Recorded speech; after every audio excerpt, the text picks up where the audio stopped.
Well, it's Monday, and it's the most boring day starting the week. But however, we continue with more of the Japanese wrestling scene.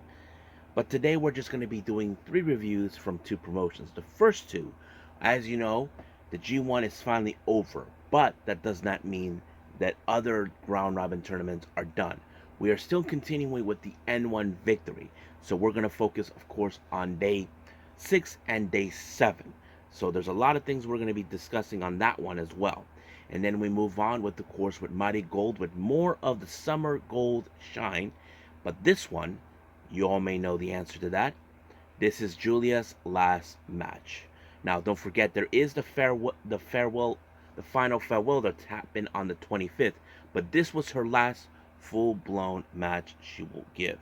So, we're going to be doing a lot of the review on that one as well. And then we cap up our episode with some news updates to keep you guys updates what's been happening in the world of pro wrestling, such as what events the promotions are throwing out, who's booked, what matches are set, including developments that are happening in the world of pro wrestling as we speak. So, let's get ready for another episode of Deleted Wrestle Zone.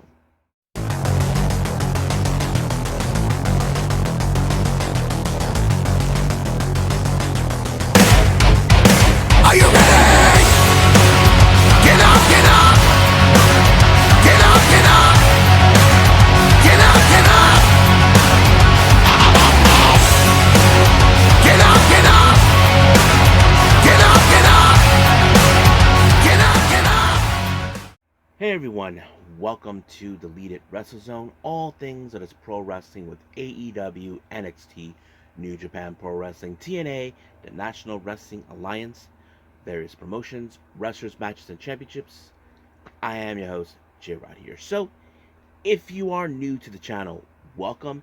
This is the channel where we do a lot of pro wrestling reviews from various promotions, not only here in the United States, but also in Japan, Mexico, Canada, Europe, the UK, anywhere in the world. Pro wrestling is not as big, but it continues to grow.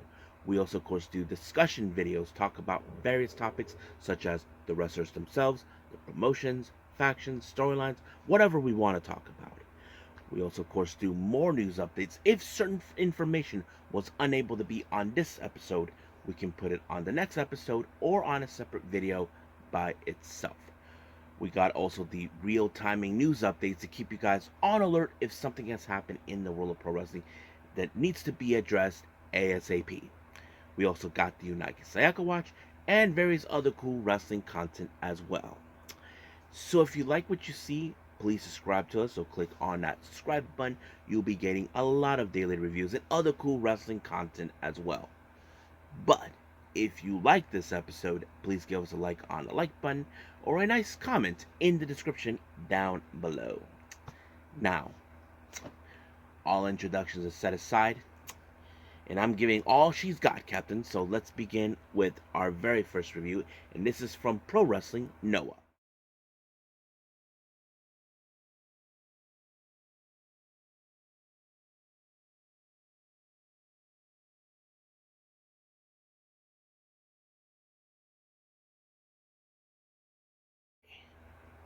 Day 6 of Pro Wrestling Noah N-1 victory. This took place this past Saturday, and of course, this one's a bit of a short one. However, as you all know, recently, Atsushi Kotoge and Iko the Dr. Wagner Jr.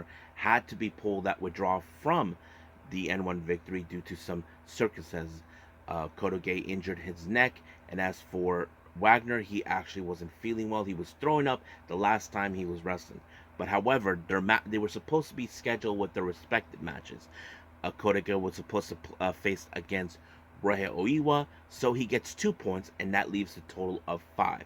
And as for Dr. Wagner's opponent, it was supposed to be Tavion Heights. He gets 2 extra points, and he gets a total of 6. So it would make sense that that's the reason. But however, let's continue on. We're only going to focus on 4 matches that took place for the N1 victory on this day. Now let's jump in with Block B. We have Alpha Wolf versus Keno. So basically, Keno is determined to right or wrong. The last time in day 5, as you all may heard, he lost to Tavion Heights, but I'm sure he's doing everything in his power to make up for that loss. But however, he's facing Alpha Wolf, a guy who's now making that transition from heavy to junior heavyweight to heavyweight. But however, this match was not going anywhere.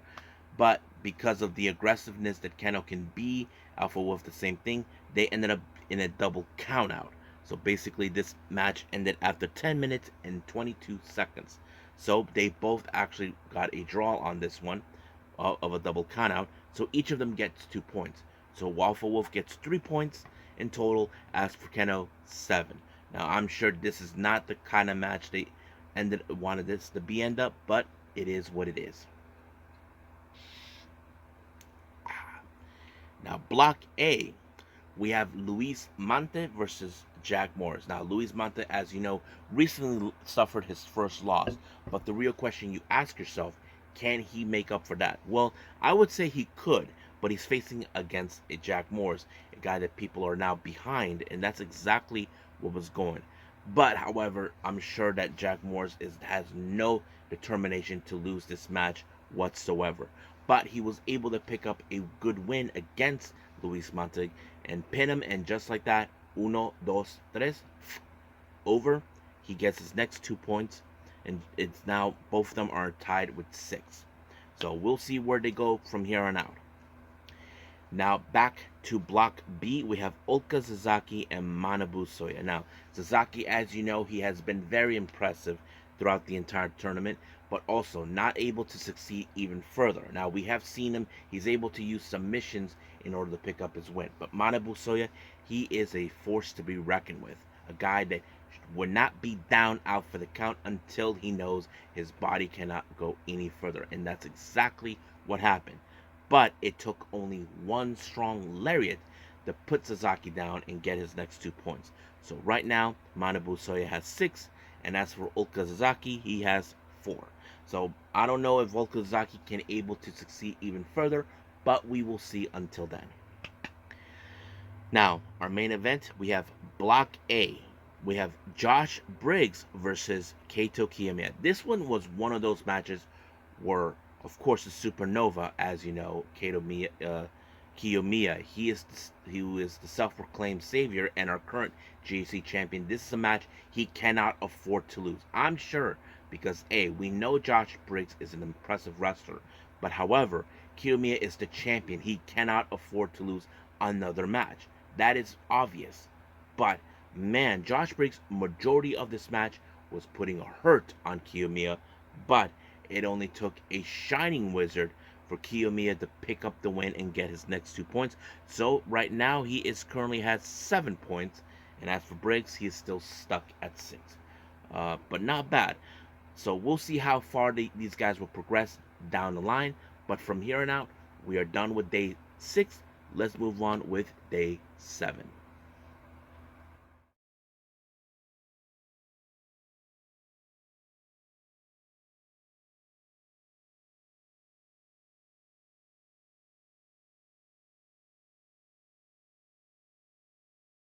Okay, day 7 of the N-1 victory by Pro Wrestling Noah. Now, as you all know, I mentioned this before all the time since the very start. Sushi Kotoge has been out, so is Wagner. But however, the matches that they were supposed to have, they were both forfeited. Now, Kotoge was supposed to face Jack Morris, but due to the fact of his forfeit, he gets 2 points. So Jack Morris ended up with a total of 8 points. As for Wagner's opponent, well, it's someone he has faced in the past, and that is none other than Keno. So Keno gets 2 points, but that leads with a total of 9. So I'm not sure if because of this, he's in the lead in his block. So if it is, we just gotta wait and see. Now, let's jump into the actual matches themselves, starting with the B block. We have Titus Alexander versus Ulka Sasaki. Now, I mentioned this before. Ulka Sasaki has been a very impressive wrestler, not to mention his submission, his MMA background has made him more dangerous. But Titus Alexander has proven otherwise, the kind of wrestler he is. Now, you would say that he had an amazing match when he had that amazing main event at Korakuen Hall. So it tells you, could he pull off another good match? Well, he nearly almost could have lost, but nope. I'm not sure what kind of move he applied, but he used a similar move, kind of like Jay Lethal, the lethal injection, and that allowed him to pick up his next 2 points with the total of 8. And as for Okazaki, he only has remained at 4. Now let's jump into B block to A block. We have Dragon Bane versus Rohei Oiwa. Now, of course, we have seen these two guys in how they're impressive throughout the entire tournament. Now, we do know Rohei Oiwa is determined to win this entire tournament in order to get to the one person he wants, and that is Keito Kiyomiya. But however, he was able to defeat Dragon Bane with the gut wrench power bomb, or as we know it with Willow Nightingale, Doctor Bomb, that allowed him to get his next 2 points with a total of 7. So, and as for Dragon, he ended up with 6. Now back to B block, we have Alpha Wolf versus Manabu Soya. Now this is going to be a tough test for Alpha Wolf because we know he's a strong wrestler, but he does have the strongness inside him, the powerhouse that he could do, but at the same time he has his agility, his athleticism as a luchador.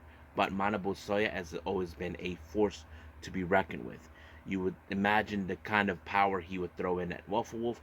Well, he applied the jumping DDT that would allow him to pick up his next 2 points with the total of 8. Now, back to A block, we have Josh Briggs versus Luis Monte.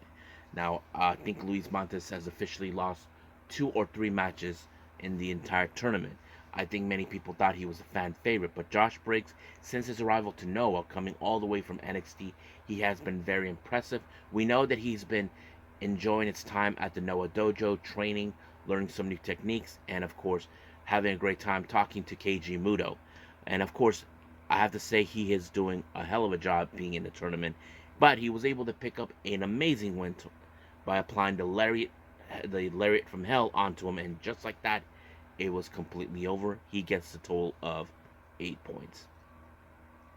Next up, we have back in the B block, Tavion Heights versus Yoshiki Inamura. Now, you would think in the right mind that this match is going to be insane. It is. I mean, Tavion Heights, he has won the hearts of every Noah fan, and that is not a statement, it's a fact because people have been cheering. His biggest moment is when he defeated Keno, but now he has to face against a much stronger competitor, and I was impressed by that match. He defeated Inamura with the belly to bullet suplex, giving him the total of 8 points, while Inamura ends up with a 6. Now, our main event, we have A block. We have Masa Kitamiya versus K2. Okay, let me repeat that. We're back in A block. We have Masa Kitamiya versus Keito Kiyomiya. I have to say this match was a tough challenge, not only for both men, but for the way they are. I mean, Masa has been one of the strongest competitors I know. Kiyomiya has always been proclaimed as the savior and the guy who will be leading Noah to the future, and that's always been the clear case. But unfortunately, this match ended with a time limit draw after 30 minutes. I forgot to write down the points. Let me look it up real quick.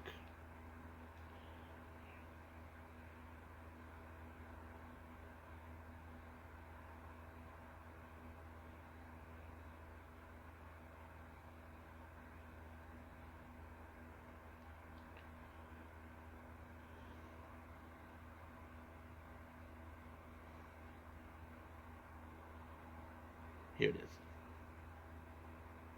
Yep.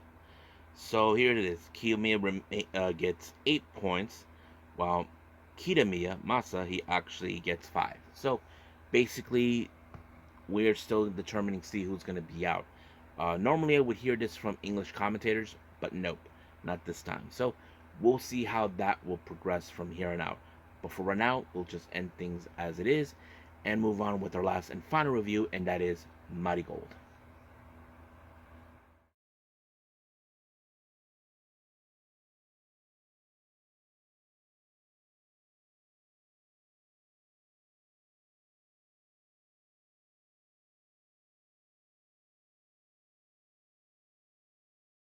Okay, our last review, MARIGOLD, Summer Gold Shine.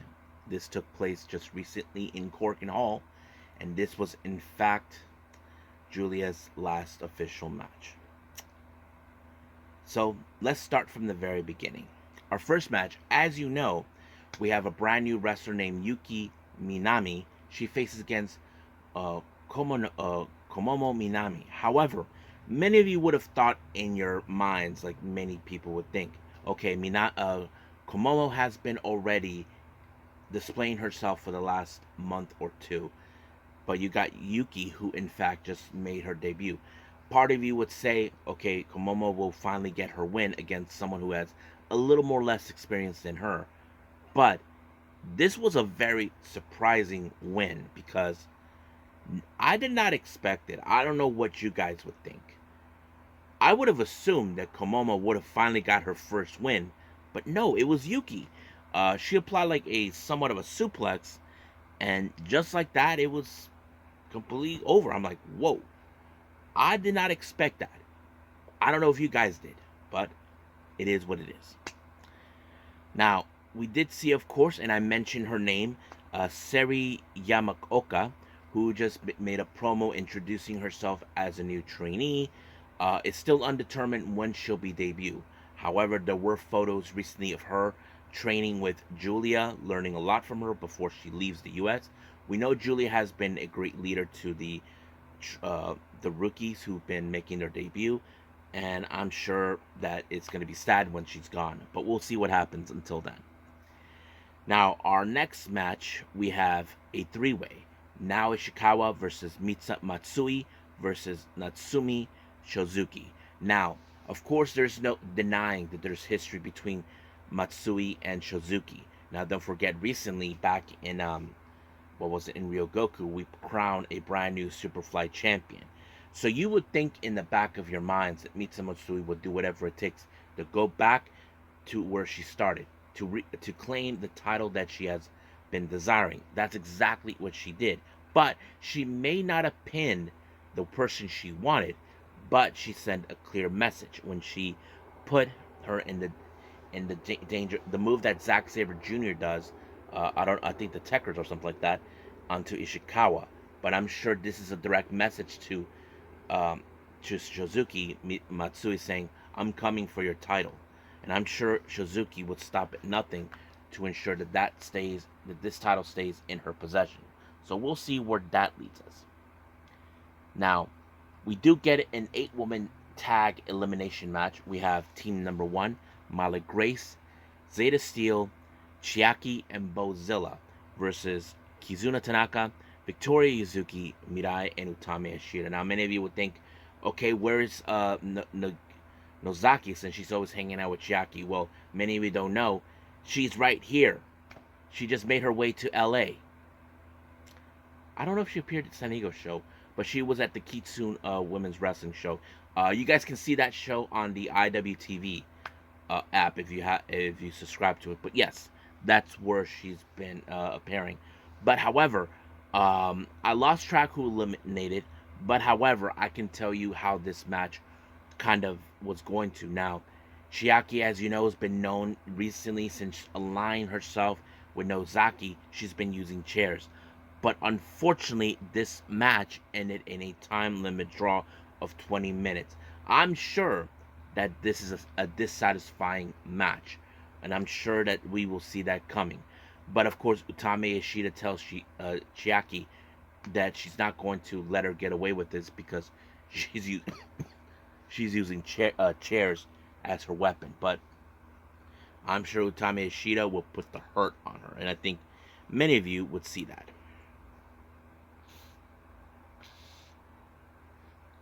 Now, our next match, we have a very special match. We have Arisa Nakajima. As you all know, she is retiring real soon. So she teams up with Suri, who is her tag partner, but also was her rival. They take on Chikagoto and Nanane Takahashi. Now, this match was a request by Nana Takahashi, as you know, because, as I said, Nakajima is retiring real soon, and she wants to have this match happening. Now, of course, Nakajima and her have some history, but not with Marigold or Stardom. This is when, of course, when Nat Takahashi was still running things in Seedling, and they had a bit of an interesting rivalry. But of course, Nakajima, as you know, she's not going to give into a lot of what she has to say, her BS about her, about talking about her and all that stuff, but she did it anyway. But we do know now, I have to say, Nakajima is not the easiest person to get along, but for her and Suri, they have gone closer than they couldn't imagine. But she was able to. But Suri was the one who picked up the win by applying a submission on Chika Goto, forcing her to the tap, or just verbally said, I think. But of course, during the post match, Nine did put out a promo. I don't know what she said to her. I mean, I wish they would have put English commentary, but I'm pretty sure they were practically either unable to do so because I don't know. But anyway, after she was done, Nakajima bowed to Nana and then she gave her the bird. That's right, guys. She gave the middle finger to her. I thought that was very, very appealing. But nonetheless, that's how it was. Now, our next announcement, but this one will be part of the news updates. As you know, we are now in the and almost very close starting the Dream Star Grand Prix. This is their first ever round robin tournament they have created. They just divided everybody in blocks, or as they call it, league, and that will be part of our news update. So we'll get back to that. Our next match. This is for the United National Championship. We have Koiki Omori versus Miku Anu. Now, this is a very interesting match. Those who know that these two ladies originally came from Atlas Girls, and Miku Anu, I have to say, she is an impressive wrestler, but she's always been more of putting people down, like telling them that they will never win the championships. And Koiki Omori is amongst those who believe that Koiki Omori will never excel to the top. But man, we know that she is a very impressive wrestler, not as a tag team, but we've seen what she can do, and I think she really put Miku Anu to the test. I don't know if she underestimated her or what, but she should have not underestimated her, knowing she may think of her that you're a lesser being than her, but however, Koiki, she's a very amazing wrestler. She is grown, she has developed the skills that she desired, but unfortunately, it was Miku Anu who picked up the win when she applied the Styles Clash. And not only that, she tries to make peace with her, but of course Koiki Omori has no reason to do so. She wants to prove her wrong, what she should have known from the very beginning. But Miku Anu decided that for her next opponent will be none other than Chika Goto, Koiki's tag partner, who also is like her too. But we'll see what happens. Now, our main event is the time we've been expecting. Disciple versus Leader.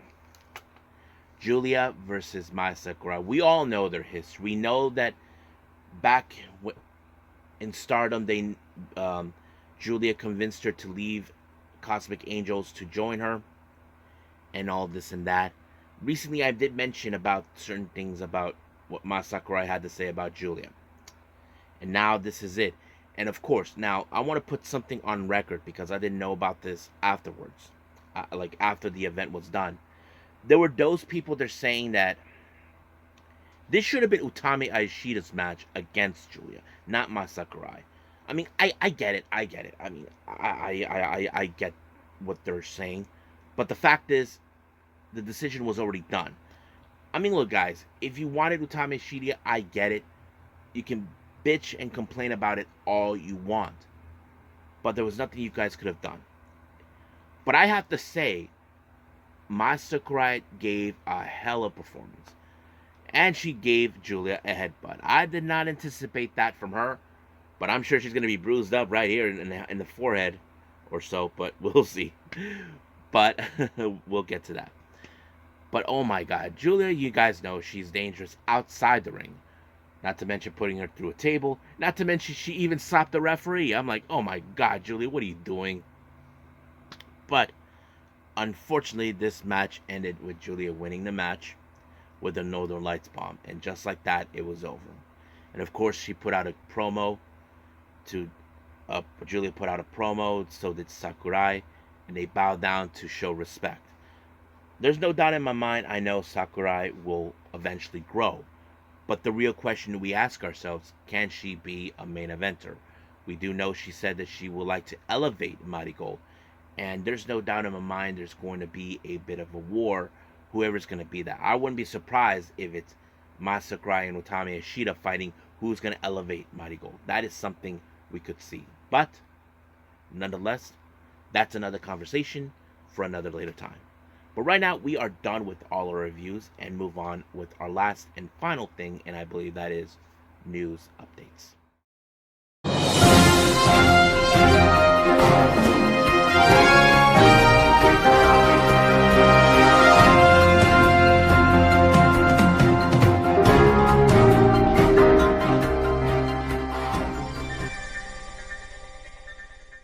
Okay, so welcome to our news update. So let's begin with upcoming events with the promotions. First, we got GCW updates. Now, as you know, we have the homecoming event taking place from the 24th to the 25th this coming weekend. Now, for the 24th event, it was announced that Megan Bayne will be in night 1. But however, they still haven't announced who her opponent is going to be. I hope it's going to be a good one. Now, as for night 2, the GCW tag team titles will be taking place. Violence is Forever will be facing against Los Macizos. I think they are 3 or 4 time tag champions. So we'll see how that rolls up. And then finally, for the Chicago event on the 31st, Live Fast, Die Young, we have Kylie Ray will take on Brooke Havoc. So that's going to be a very interesting match. Now, as you all know, I reviewed MARIGOLD, and we just recently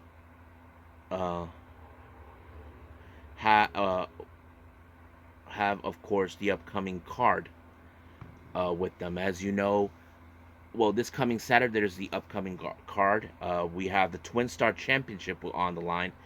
Mirai and Mai Sakurai will be defending the belts against the Passion Sisters, Nana Takahashi and Nao Ishikawa. Utami Ishida will team up with Miku Anu and Koiki Omori to take on Chiaki, Nagisa Nozaki, and Bozilla. Natsumi Shozuki and Mitsa Matsui will take on Kizuna Tanaka and Victoria Yuzuki. This is going to be one interesting match. Mala Grace versus Komomo Minami versus Zeta Steel. And then, of course, we have Chika Goto versus, of course, what's her name? Oh, yeah, Yuki Minami. So that's pretty much what's happening. Now, for the upcoming event on August 29th for MLW Summer of the Beast, on Dami Exo will take on Miyu Yamashita, the Pink Striker. And then finally, the NWA 76, we have, it's going to take place on the 31st of August. More on the Burke Invitational Gauntlet match. Natalia Markova will be involved in this one. Great. I hope she wins it, because I think she should be the next women's champion. That's something I think I would like to see. Now let's jump into some developments. Now, let's see what we got. Now, as you know, we on the 25th of this coming Sunday, Julia will have her final farewell, and she will have that traditional gauntlet match. And she just nominated Tsukasa Fujimoto. Now, remember, ever since she was the red belt champion, she said she would have loved to challenge Fujimoto, but due to the fact that she was on maternity leave, that kind of went down. But now she will be getting a piece of her. The real question is, who else will be involved in the gauntlet match? And I heard many people say, what if she invites Tam Nakano? I mean, that's going to be something, but highly doubtful that.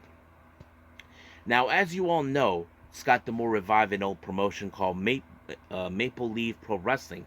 However, a new alliance was formed with 2 other promotions from 2 different countries.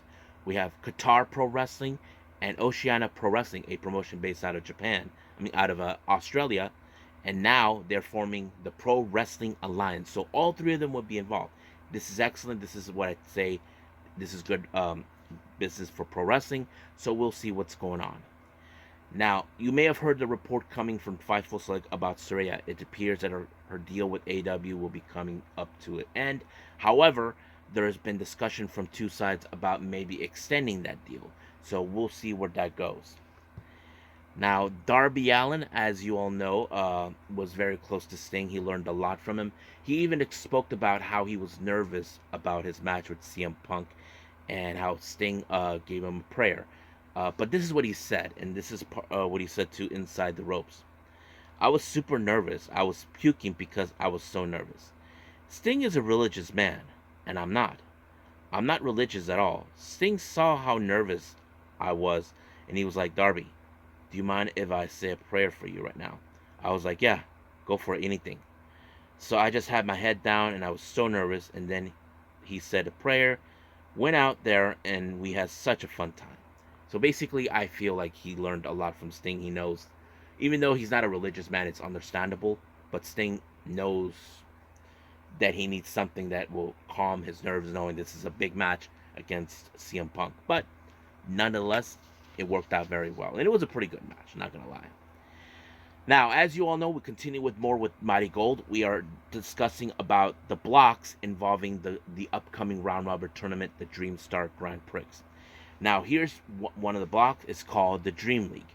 Who's involved in this? We have Utami Ayashida, Mirai, Kyuki Omori, Natsumi Shozuki, Chika Goto, Nagisa Nozaki, Victoria Zuki, and of course the last recent add, Nori.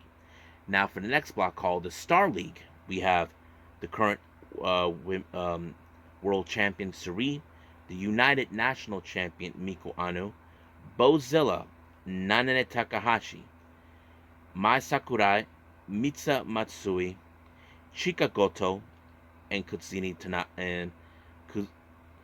Tanaka. So that's practically what's going to happen in the block. Now, don't forget the Dream Star Grand Prix begins on August 31st. I'm excited. I'm sure many of you will be excited. But as of right now, we are done with everything with our reviews, our news updates. So let's call it a day. Well, I hope you guys enjoyed this episode. Coming up, as you know, we have NXT. However, I'm not sure if I'll be able to see it, but as we speak, we have the latest 5-star Grand Prix by Stardom, and I believe we are doing the Blue Stars A and B block. So if I do get a chance to see it, we'll go for it. But I'm also thinking about trying to catch up with Choco Pro. I haven't seen the last 3 events, but we'll see how that rolls up. I'm looking forward to doing all of it, but until then, we'll just leave things as it is. But until then, I'll see you guys in the next DWZ time. Same DWZ channel. I must bid all of you adieu. So, goodbye. And have a nice day.